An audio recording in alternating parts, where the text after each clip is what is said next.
ভিডিওতে আমরা 28 নম্বর প্রশ্ন পর্যন্ত আলোচনা করেছিলাম। আজকে 29 নম্বর প্রশ্ন থেকে শুরু হবে। গ্রিন হাউস প্রভাব কমানোর একটি উপায় লেখো। দেখো, গ্রিন হাউস প্রভাব কমানোর অনেকগুলো উপায় আছে, তার মধ্যে একটা হচ্ছে জীবাশ্ম জ্বালানির ব্যবহার কিন্তু কমিয়ে দিতে হবে। তার কারণ কি? কারণ জীবাশ্ম জ্বালানি থেকে প্রচুর পরিমাণে কার্বন ডাই অক্সাইড নির্গত হয়, আর কার্বন ডাই অক্সাইড কিন্তু গ্রিন হাউস প্রভাবের জন্য প্রধান একটি গ্যাস। ঠিক আছে, তার বদলে সৌরশক্তি, বায়ুশক্তি, এই ধরনের যে পুনর্নবীকরণযোগ্য শক্তি আছে সেগুলোকে ব্যবহার করতে হবে। 2 নম্বর, বনভূমি রক্ষা করতে হবে, নতুন করে গাছ লাগাতে হবে। 3 নম্বর, ক্লোরোফ্লুরো কার্বনের উৎপাদন এবং ব্যবহার বন্ধ করতে হবে।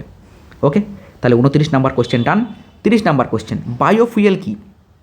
উদ্ভিদের মৃত অংশ এবং প্রাণীর বর্জ্য পদার্থ যা জ্বালানি রূপে ব্যবহার হয়ে থাকে, জ্বালানি রূপে ব্যবহৃত হয়ে শক্তি উৎপন্ন করে, তাকে বায়োফুয়েল বলে।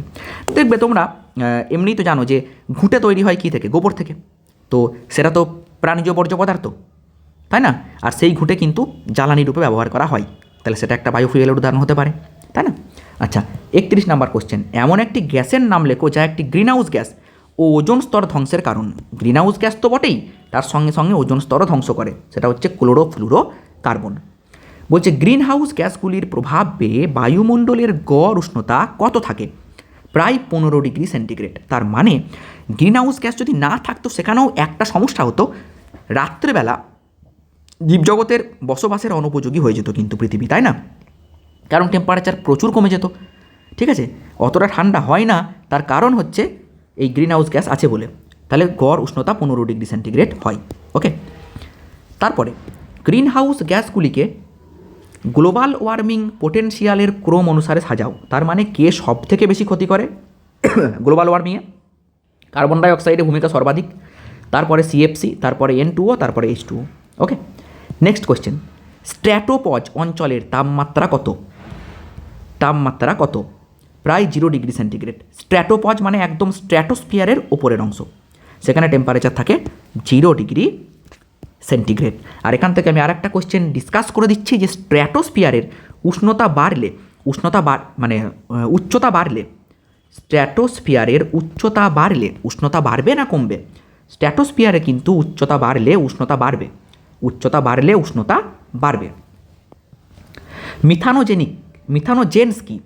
যেসব ব্যাকটেরিয়া কার্বন ডাই অক্সাইডকে মিথেন গ্যাসে বিয়োজিত করে তাদেরকে মিথানোজেনস বা মিথানোজেনিক ব্যাকটেরিয়া বলা হয়। ওকে, CO2কে CH4-এ বিয়োজিত করে, যেমন মিথানোকক্কাস, মিথানোব্যাকটেরিয়াম, এইগুলোর একটা করে উদাহরণ। 36 নম্বর কোশ্চেন, একটি আদর্শ জ্বালানির উদাহরণ দাও।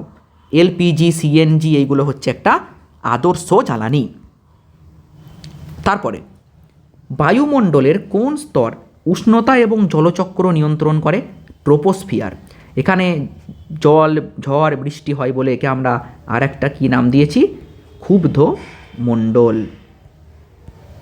ওকে, তারপরে জীবাশ্ম জ্বালানি সংরক্ষণের একটি প্রয়োজনীয়তা লেখো। দেখো, জীবাশ্ম জ্বালানির ভাণ্ডার সীমিত, এগুলো ক্রমাগত ব্যবহারের ফলে শেষ হয়ে গেলে আর উৎপাদন করা সম্ভব নয়।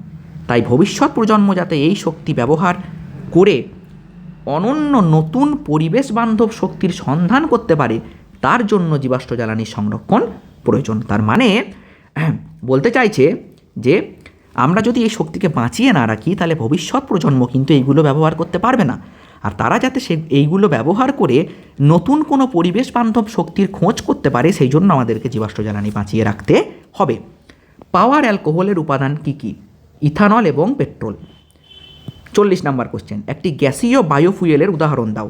বায়োগ্যাস বা মিথেন হচ্ছে একটি গ্যাসীয় বায়োফুয়েল। ওকে, কার্বন মনোক্সাইডকে কেন গ্রিন হাউস গ্যাস বলা হয় না বা গ্রিন হাউস প্রভাব দেখায় না কেন কার্বন মনোক্সাইড? তার কারণ কার্বন মনোক্সাইড ভূপৃষ্ঠ দ্বারা বিকিরিত দীর্ঘ তরঙ্গ দৈর্ঘ্যের ইনফ্রারেড রশ্মি বা তাপ তরঙ্গকে শোষণ করে না, ফলে CO বায়ুমণ্ডলে তাপ আবদ্ধ করে না, তাই এটি গ্রিন হাউস প্রভাব দেখায় না। তার মানে দেখো, গ্রিন হাউস প্রভাব কখন দেখাবে? যেমন CO2 কী করে? পৃথিবীতে তাপ এলো, সেই তাপ যখন বিকিরিত হতে যাচ্ছে তখন CO2 সবটা বিকিরিত হতে দেয় না, কিছুটা শোষণ করে রেখে দেয়, তবেই না সে গ্রিন হাউস গ্যাস। কিন্তু এই CO কী করে? এ কিন্তু তাপ ধরে রাখে না, যার জন্য সে গ্রিন হাউস প্রভাবও দেখায় না। ওকে, তারপরে দেখো, কয়লা ও কোকের মধ্যে কোনটি ভালো জ্বালানি এবং কেন?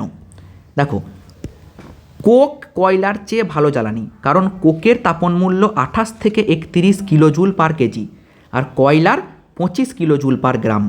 ওকে, অর্থাৎ 1 গ্রাম কোকের সম্পূর্ণ দহনে কয়লার চেয়ে বেশি তাপশক্তি উৎপন্ন হবে। ওকে, তাহলে কোকের তাপন মূল্য কিন্তু কোকের তাপন মূল্য কয়লার থেকে বেশি। ঠিক আছে, তাপন মূল্য বেশি হলে জ্বালানির গুণগত মান বাড়বে না কমবে? অবশ্যই বৃদ্ধি পাবে। তাপন মূল্য যত বেশি তত গুণগত মানও বেশি।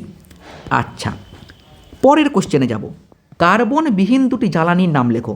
হাইড্রোজেন এবং অ্যামোনিয়া, এরা জ্বালানি কিন্তু এদের মধ্যে কার্বন থাকে না। এটা হাইড্রোজেন, এটা NH3, কোথাও তো সি ঢুকে নেই, তাহলে কার্বনবিহীন জ্বালানি হচ্ছে হাইড্রোজেন এবং অ্যামোনিয়া। 45-এর কোশ্চেন, একটি জৈব গ্রিনহাউস গ্যাসের নাম লেখো। মিথেন হচ্ছে একটি জৈব গ্রিনহাউস গ্যাস। ওকে, জৈব গ্রিনহাউস গ্যাস। তারপরে পেট্রোলিয়াম থেকে প্রাপ্য একটি কঠিন জ্বালানির উদাহরণ দাও। প্যারাফিন মোম বা পেট্রোলিয়াম মোম। ঠিক আছে, ইম্পর্টেন্ট কোয়েশ্চেন। পেট্রোলিয়াম থেকে প্রাপ্য একটি কঠিন জ্বালানি প্যারাফিন মোম বা পেট্রোলিয়াম মোম। এমন দুটি শক্তি উৎসের নাম লেখো যাদের উৎস সূর্য নয়। দেখো, ভূতাপ শক্তি, এই শক্তি সূর্য থেকে আসে না। জোয়ার ভাটা শক্তি, এই শক্তি সূর্য থেকে আসে না। পারমাণবিক জ্বালানি, এই শক্তি সূর্য থেকে আসে না। 48 কোশ্চেন, সূর্য থেকে পৃথিবীতে তাপ আসে কী পদ্ধতিতে? বিকিরণ পদ্ধতিতে। এটা আমরা সবাই জানি। পরের ভিডিওতে 49 থেকে স্টার্ট করব। এই ভিডিওটা তোমরা সবাই দেখে ফেলবে। ওকে, বাই।